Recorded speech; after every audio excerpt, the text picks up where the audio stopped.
Jordan Monaghan charmed Laura Gray when the couple was still in primary school in Blackburn, Lancashire. She trusted him. She loved him. She had no reason to doubt him. When Monaghan murdered their 2 children in 2013, Laura didn't suspect a thing.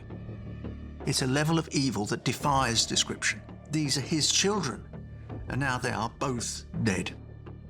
Those murders were all about power, control, and insecurity. His crimes went undetected, and 6 years later, it was new girlfriend Evie Adams who paid the price for Monaghan's jealousy. He's one of them people who preys on vulnerable people. A serial killer who murdered the very people he was meant to protect. Jordan Monaghan was finally unveiled as one of the world's most evil killers.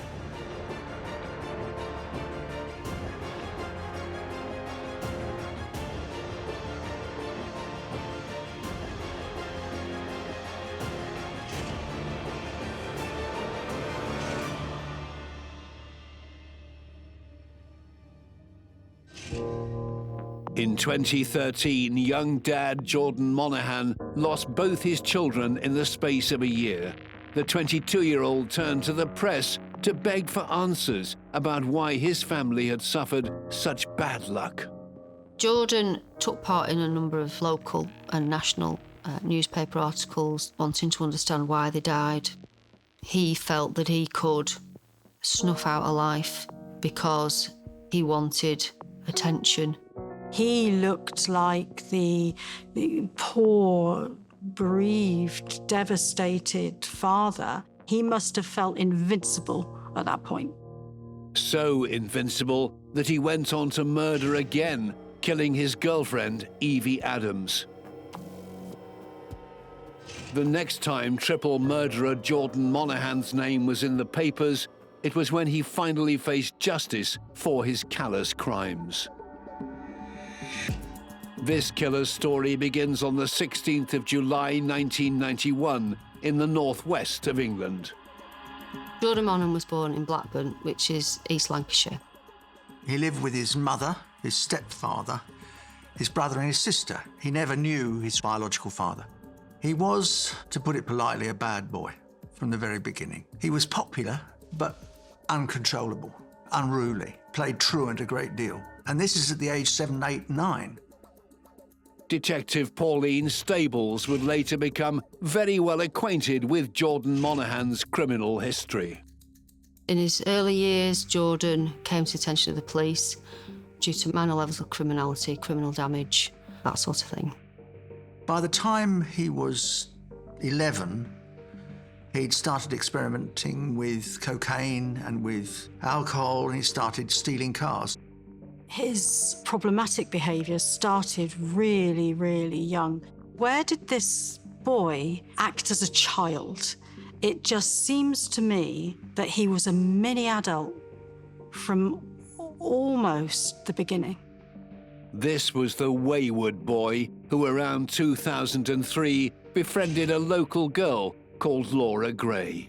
So Laura Gray, she was also born and brought up within East Lancashire, Blackburn area. Laura was later to describe her childhood as rubbish. She was left to fend for herself. She met Jordan a year or so younger than him, and they became childhood sweethearts around about the age of 11 and 12. As Laura Gray was to put it memorably later, things happened very quickly.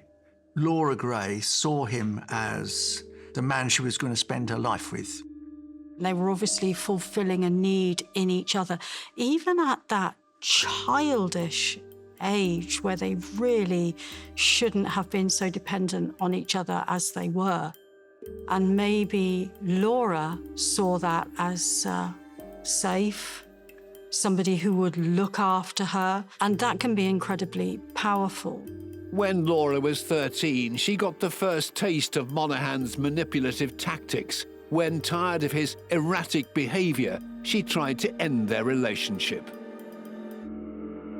2 days later, Jordan Monaghan takes a cocaine overdose and ends up in hospital, and then turns up at Laura's house a couple of days later, all full of regret, brings her gifts, says, "Oh, please take me back."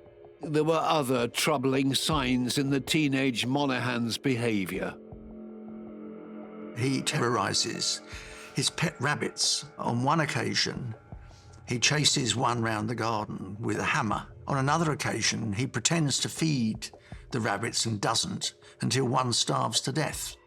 When Monaghan was 17, he publicly proposed to 16-year-old Laura in a crowded restaurant. She had no qualms about saying yes. Jordan was a real extrovert. He had a gift of the gab, very convincing, able to ingratiate himself with people. Very, very positive, very bubbly. No wedding ever took place, but a year later, in 2009, the couple set up home together in Blackburn. We got the relationship starting at 11. We got a proposal at 16. We got them moving into a house at 17, 18 years old. And in that way, both of them have skipped childhood. They've gone straight into being mini adults. It was never going to end well. Very early on, there were signs that Monaghan was trying to isolate his fiancée. She wants to see her family. She wants to go out with a friend. He doesn't want her to go. He's got to stay with me. I've planned something special. Jordan also monitored all Laura's social media accounts, making sure she didn't have any other boyfriends. Jordan had full control of the finances, so they had one bank account. All of the money would go into that bank account, and Jordan would be in charge of paying the rent and all of the bills. If Laura wanted to spend some money, Jordan demanded that she give him a day's notice so that he could get the money out. She accepted that as part of the relationship. I mean, she loved him, she trusted him. Around Christmas 2010, Laura got some puzzling news. She got a letter from the landlord that the rent hadn't been paid and bills weren't paid. Laura couldn't understand why Monaghan hadn't been keeping up with payments. He had a good job. He was a site manager for a construction company, well paid, probably around about £50,000 a year at that time. So, he was earning good money. He's got a steady job, but he's also addicted to slot machines and online gambling. He spent a lot of time trying to hide it from Laura, trying to deny that there was any issues or any problems. They continued to argue about Monaghan's gambling problem. But in spring 2011, Laura pushed her misgivings aside when she discovered she was pregnant. Becoming a mother was all Laura had ever wanted. Logan was born in November 2011, natural birth, healthy young boy, and they obviously were, on the face of it, as far as Laura was concerned, a happy family. Laura wanted to enjoy her time with the baby, but Monaghan had other ideas. Within 2 weeks of Logan's birth, Jordan is pestering Laura Gray to become pregnant again. By the time Logan is just 5 months old, Laura is pregnant again. Later, Laura told police that Jordan Monaghan may have engineered this happy accident. Jordan made a joke about putting a needle through a condom because he wanted me to get pregnant, and I kept saying no. On the 22nd of September 2012, Laura received another complaint from the landlord, saying that she and Monaghan were behind with their rent. Heavily pregnant and caring for 10-month-old Logan, the news was the final straw for Laura. They were obviously having problems with Jordan not paying the bills, and at that time she decided that enough was enough and she wanted to end the relationship. The following day, Laura's gone out shopping when Jordan Monaghan calls her and says that Logan has swallowed lots of paracetamol. That he was drowsy, that he was floppy, that he wasn't responding. Logan is rushed to hospital. Laura is worried sick. But it turns out, in fact, that Logan hasn't taken any paracetamol, and in fact, he's perfectly all right. But as a result of that and the shock of that situation, Jordan spoke to Laura about not wanting to break the family up. They agreed to stay together at that point. Though Laura didn't know it, this was the beginning of a sinister pattern. Baby, Logan, starts getting hurt. It's always around the time that Laura is saying she's gonna leave. She is worried and vulnerable, and she will turn to the father and they can come together and worry about the baby together. And this gives him an in to claw back all of that control. Could the unimaginable actually be true? If Jordan Monaghan was mistreating his son in a plot to keep the relationship alive, it was only a matter of time before it happened again. In December 2012, days before their second baby was due, Monaghan, Laura Gray and 13-month-old Logan moved into a new, larger home in Blackburn, Lancashire. On the 8th of December 2012, Ruby Julie Monaghan, the couple's second child, is born. Again, natural birth, no issues at all. Lovely, healthy young baby. But Laura's happiness was short-lived. 21 days, 3 weeks, after Ruby's birth, Monaghan calls Laura downstairs. She's been upstairs with Logan, saying that something wrong with Ruby. Her lips are blue. See what's happened? It's my daughter. She's struggling to breathe really badly. She's going blue in the face. Just stay the line with me. I'll give you some instructions what to do next. Paramedics arrived. The oxygen level in Ruby's blood was low. They took Ruby into hospital. Variety of different tests. Ruby had been displaying viral type symptoms, wheezing, blocked nose, etc. She's kept in for observation, and she's eventually discharged on the 31st of December, New Year's Eve. Jordan and Laura have a quiet night in. Laura, about midnight, goes to bed, and Jordan says that he'll stay up and he'll do the next feed. About 2 a.m. in the morning, Jordan wakes Laura. He's shouting up the stairs to Laura to say that Ruby is, again, she's not responding, her lips have gone blue. She's not breathing, no. Okay, did you see what happened? She's not breathing. She's not breathing. I'm organising help for you now. They rush Ruby back to hospital, into A&E. But this time, she doesn't survive. She's just 24 days old. Laura Gray would later recall Monaghan's unusual response to Ruby's death. As soon as I looked at Ruby, I knew that there was something wrong with her. And I just wanted to get her out and cuddle her. But why wouldn't he do that? That was his daughter. And he was so calm. He just stood over her. Post-mortem revealed that Ruby, the cause of death, was acute bronchial pneumonia.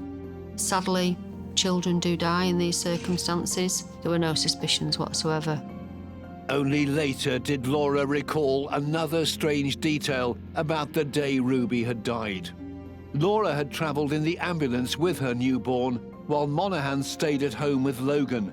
When he finally arrived, Laura broke the tragic news to him. Laura told him that Ruby had passed away. He said, "I know," and Laura thought that was really strange in relation to, well, how could you know? Medics who'd come to Ruby's aid at the family home had also noted something troubling. Monaghan said he'd raised the alarm the moment Ruby had become unwell. The paramedics noted that rigor mortis had started to set in at that point, with the suggestion that Ruby had been deceased for a lot longer than potentially that Jordan was indicating. For a few months, the couple were brought closer by their shared bereavement.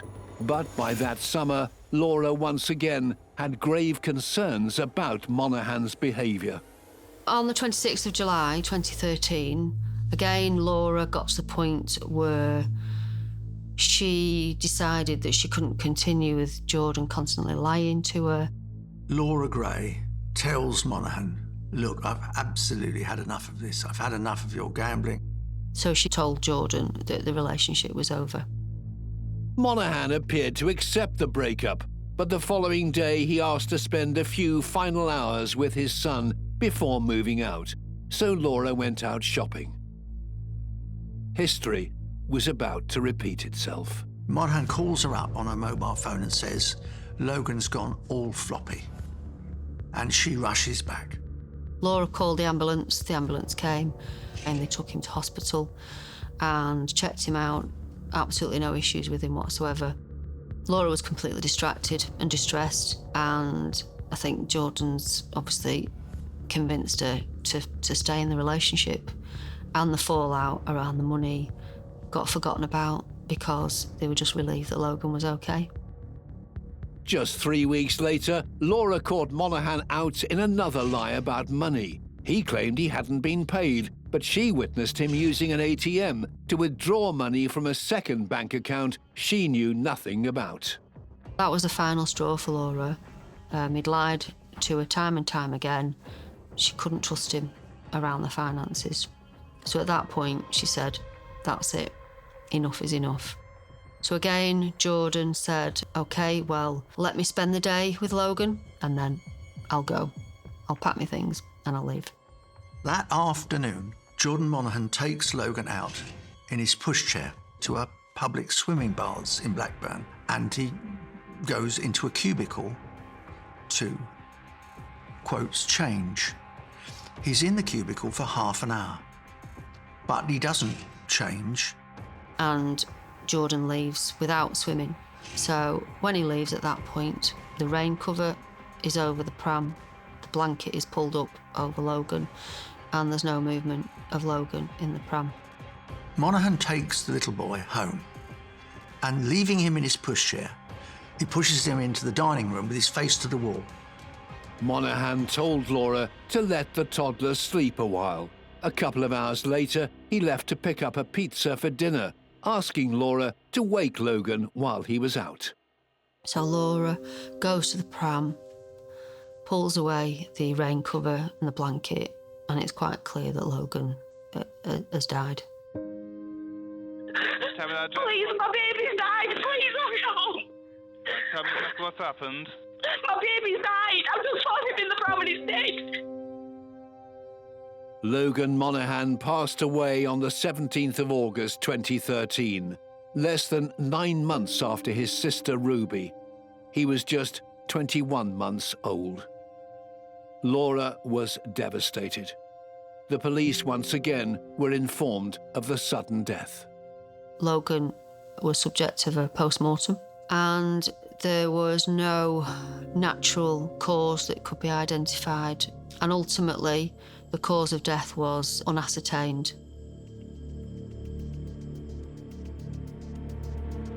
Broken by the unthinkable tragedy that had befallen them, Laura Gray at first clung even closer to her fiancé, Jordan Monaghan. But in September 2016, 3 years after the tragic death of Logan, Laura ended the relationship for good. And this time, no amount of threats, cajoling, or manipulation by Monaghan could win her back. Less than a year later, Monaghan entered the life of 21-year-old Evie Adams. She was working in a pub in Blackburn, and they met and then started a relationship. And as I understand it, very charming toward Evie, showered her with gifts, presents, attention. Evie was a shy, slightly naive, impressionable girl. Evie's start in life had been tough. Then she was fostered by Bernard Adams and his wife, Yvonne. Evie came to us with her brother. He was 3 and she was 6, nearly 7. She didn't have best upbringing, really. Just really, really thin. And scraggly hair, and they'd never really have hot meals. Evie and her brother arrived as young children for a temporary foster placement. But from that day forward, they never really left. In 2008, when Evie was 12 years old, Bernard and Yvonne became the siblings' legal guardian. The couple enjoyed watching Evie flourish into a happy teenager with a unique personality. Just dippy, you know, and I mean dippy. Always happy singing, you know, all the dances, all the silly dances, songs and everything. Just, she's really funny. Age 17, Evie found a kindred spirit in her best friend, Holly. The first time I met Evie, we was at Blackburn College. We were both studying level 1 hairdressing together. And then we were just inseparable after that. She was bubbly, happy. She was never down and sad. She was just a really happy girl. But in 2017, after meeting 26-year-old Jordan Monaghan, Evie's relationships with her friends and family began to change. And the positive course her life had taken was tragically derailed. 21-year-old Evie quickly fell for the plausible, charming young man. Evie rang me up and said, I've met someone and he's really nice. And she was really excited about it, but something wasn't right. Evie fell hook, line and sinker for this manipulative, controlling man. Evie thought that Jordan would do anything for her. He'd bend over backwards. And he were enjoying that she needed him. Love bombing her, taking her out on nice dates, paying for her friends to go out with her, paying for friends' nights away with them. I would say that Jordan used his money as a way to control Evie. He was the sort of dominant partner in the relationship. Their relationship started really quickly, and that would be his MO. Let's get the control as quickly as possible, because all this love-bombing stuff where I've got to convince you that I'm Prince Charming, I can't keep that up for very long. And that's what happens in abusive relationships. That's how practically all of them start.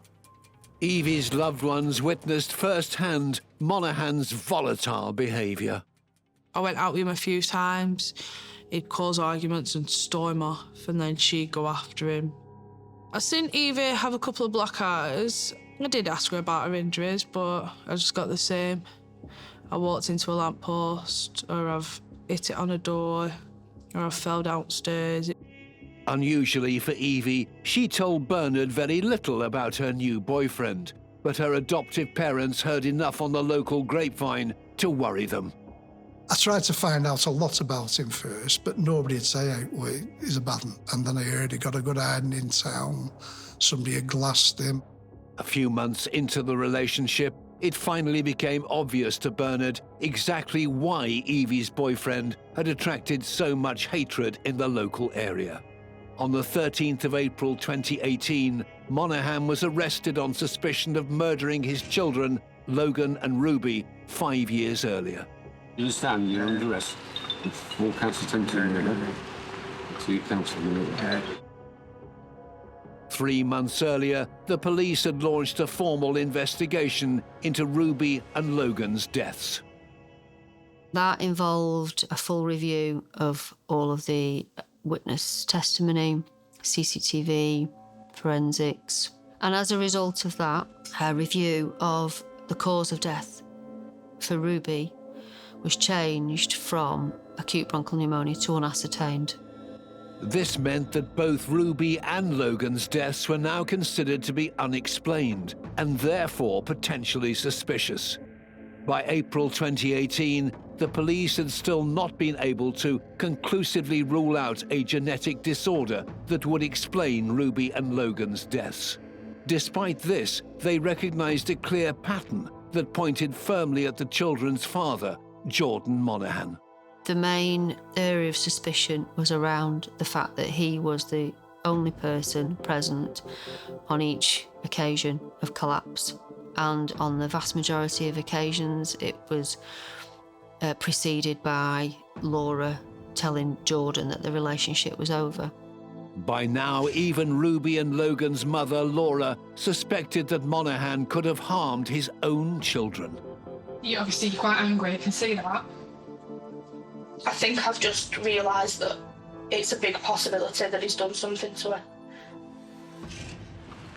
But what evidence are you doing? It will get explained to you. Can you get to the police station? Okay.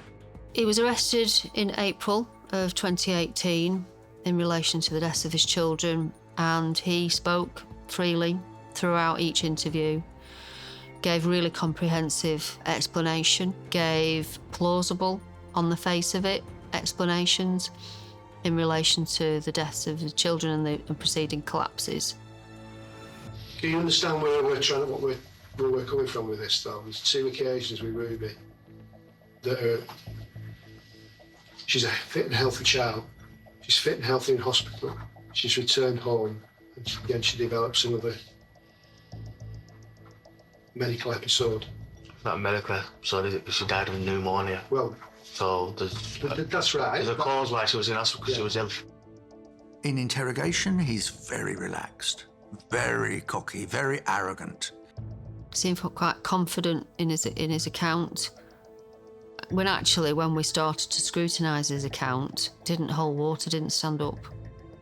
But are you responsible No. for the attempt murder of Logan on the 27th No. of July 2013 and the murder of him on the 17th of May 2013? No. Is there anything to explain the reasons why he suffers from what he did? No, because I'm not a doctor or anything, so I couldn't say.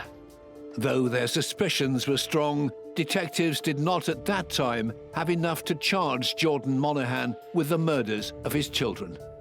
Because there is no firm evidence, the police have no alternative but to release him pending further investigation. These really were cold cases. No suspicions were really raised at the time. There was no crime scene.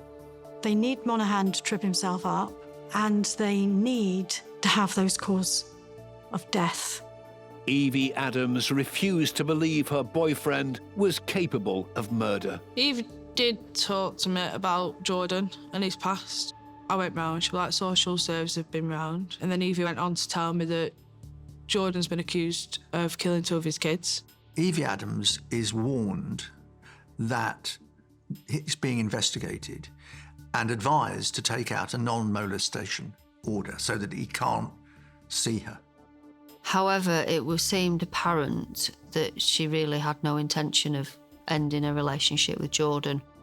More than once, Evie was persuaded to move into a women's refuge to get away from Monaghan, and more than once he tracked her down and persuaded her to take him back. After that, I was just there for her. Like, there wasn't much else I could do, because whatever I was saying about Jordan, she didn't want to listen. For over a year, Evie and Monaghan maintained a volatile on-off relationship. But by October 2019, the young woman was tiring of his controlling, narcissistic behaviour. She texted saying, I'm leaving Jordan for good. I'm going back to my mum and dad's tomorrow.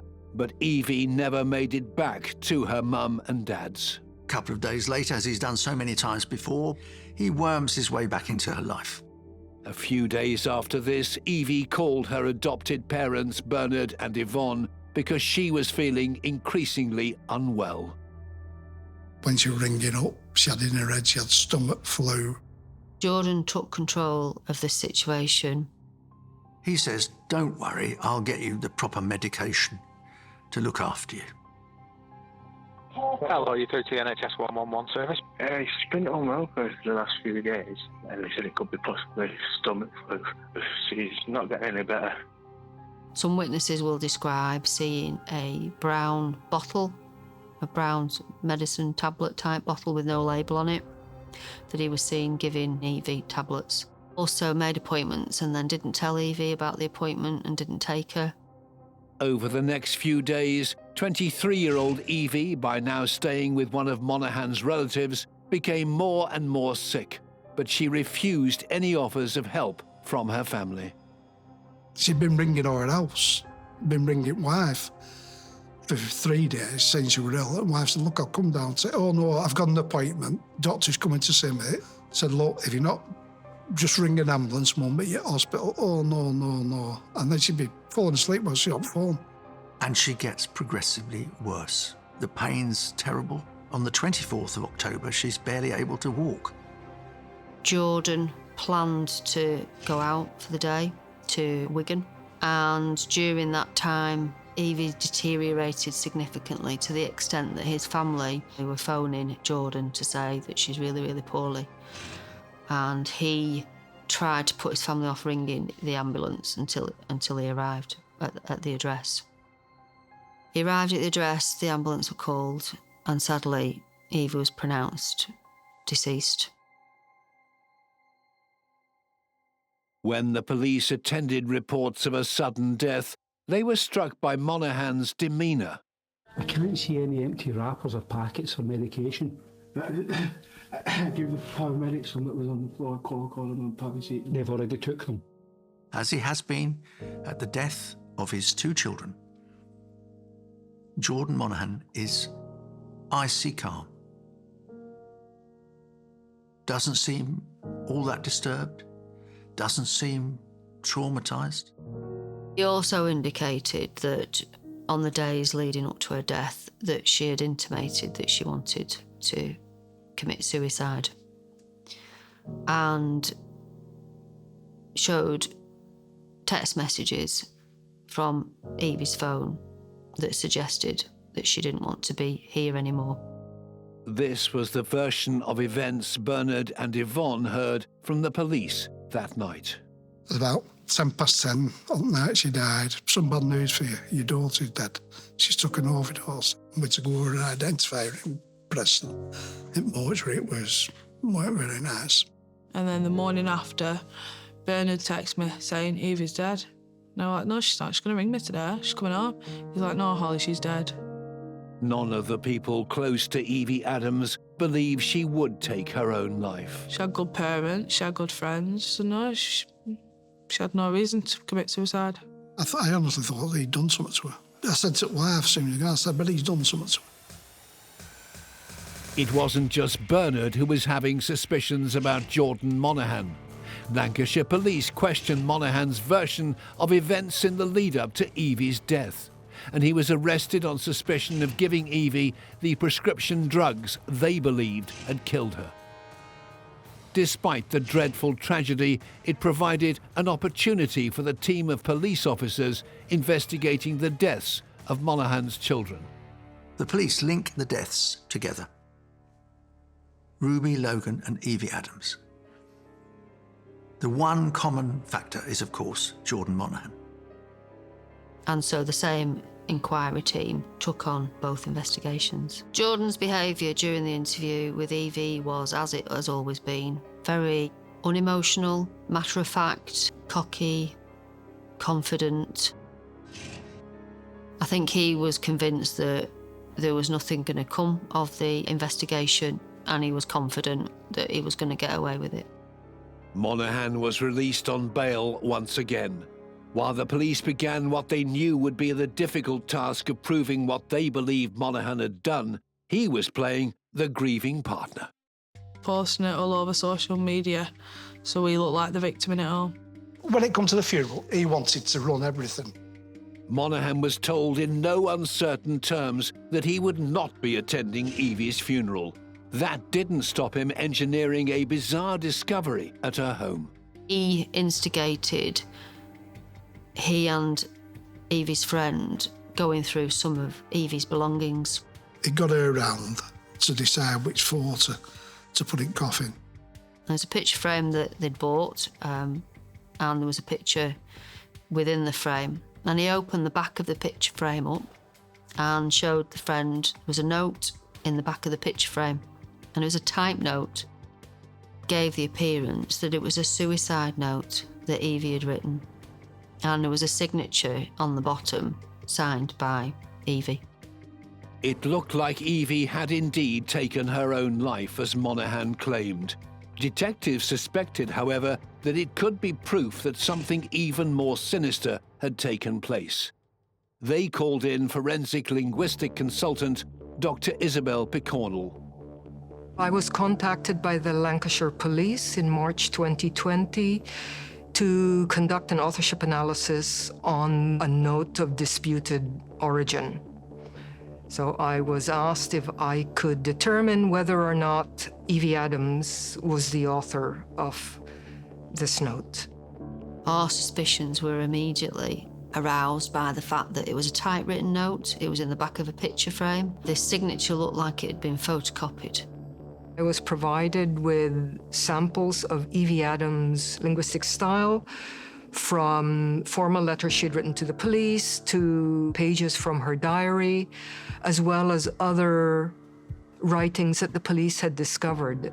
And what I did find is that Evie Adams' style was stable across her writings. She always did certain things and never did other things. I then did the same linguistic profiling of the suicide note, and what I did find was that it didn't agree with the patterns in Evie Adams' material. If Evie did not appear to have written a note, the next task was to find out if their suspect had. I then turned to Jordan Monaghan's material, and I did the same process. I was provided with 2 or 3 letters written by him and several excerpts from his Facebook postings. The result of Dr. Picornell's analysis were damning. In my opinion, the style of the note was closer to Jordan Monaghan's style than to Evie Adams. On further examination of the note for fingerprints, there was no evidence of Evie's fingerprints on the note, but Jordan's fingerprints were recovered. Gathering expert evidence that Monaghan had faked Evie's suicide note was another step towards proving he deliberately killed her. The next breakthrough came when they accessed his devices. When the police examined Jordan Monaghan's phone, they discovered that he's been on a WhatsApp group searching for prescription medication. We've identified conversations between Jordan and other members of that group at that time where he is trying to source the exact medication that were found in Evie's system. Cause of death was ultimately a fatal toxic overdose of prescription medication, which included diazepam, tramadol, amitriptyline, and zopiclone. And all of those drugs were drugs that Jordan Monaghan, on the days preceding her death, he was actively trying to source. By tracking where Evie's phone had been and where she had been in the days leading up to her death, police were also able to prove it was Monaghan, not Evie, who'd sent messages from her phone claiming to be suicidal. Next, they turned their attention to proving Monaghan had killed his children too. One of the problems confronting the police investigation is that they had to discover that Ruby and Logan had not died from any kind of genetic problem that might have caused their sudden infant deaths. Investigators needed a DNA sample for Logan Monaghan, and after painstaking efforts, were able to track down a blood sample that had been taken at birth. We were able to extract a DNA profile from that and do the relevant testing, which essentially eliminated any potential genetic disorder. We were able to feel confident that there was no natural cause for the deaths of the children. By January 2021, the police and the Crown Prosecution Service believed they had the body of evidence they needed. Jordan Monaghan is charged with the deaths of his daughter Ruby, aged 24 days, his son Logan, aged 21 months, and his girlfriend Evie Adams, aged 23. He was also further charged with 2 further attempted murders and 2 child cruelties, and he was remanded in custody pending trial. It was a welcome moment for Evie's loved ones. He must have thought it took that long. He must have thought he'd got away with it. In October 2021, Jordan Monaghan goes on trial at Preston Crown Court for the murders of Logan, Ruby and Evie Adams. It was the first time Bernard Adams had laid eyes on the man accused of killing his daughter, Evie. The trial, we went every single day. I knew who he were, I'd seen him, but I'd never met him or anything. Pauline Stables and her team were confident the case they had built was strong enough to convict. The main evidence supporting Jordan Monaghan being responsible for the murders of his 2 children and Evie was the fact that he was the sole person in control of the situation during each collapse and also at the time of each individual's death. The prosecution put forward their theories about how the 2 children had died. medical experts, on reviewing all of the information, came to the conclusion that the only explanation is likely to have been an obstructed airway. On the witness stand, 30-year-old Jordan Monaghan became his own worst enemy. Monaghan gave evidence throughout the trial and again was cocky, arrogant, essentially just accused all of the witnesses as lying, showed no remorse, showed no emotion. He was just a horrible, horrible animal. You can't know wrong and you can't prove him wrong. Most importantly, when he was giving evidence talking about reliving the last moments of his children's lives, no emotion whatsoever. You know, and you compare that to how hard it was for Laura to talk about those times and talk about the deaths of her children. He showed absolutely no emotion whatsoever. After a 10-week trial, the jury retired to consider their verdict.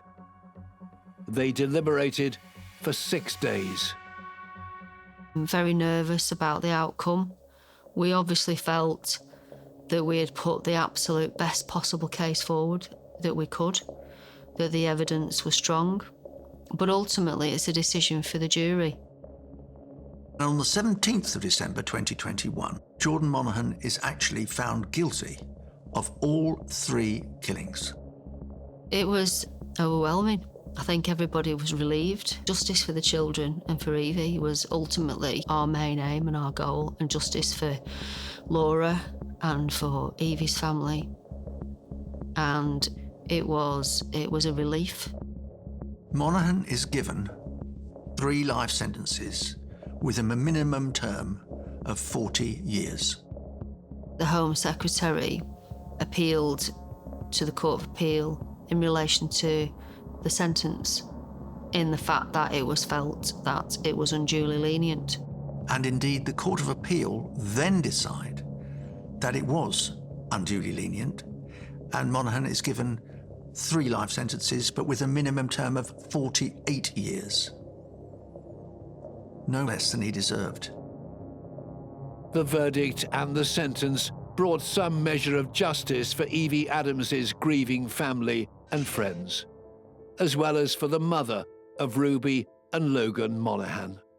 After the verdicts and the sentencing, Laura Gray said, and it's impossible not to feel moved, no punishment would ever be enough. What he did was beyond human understanding.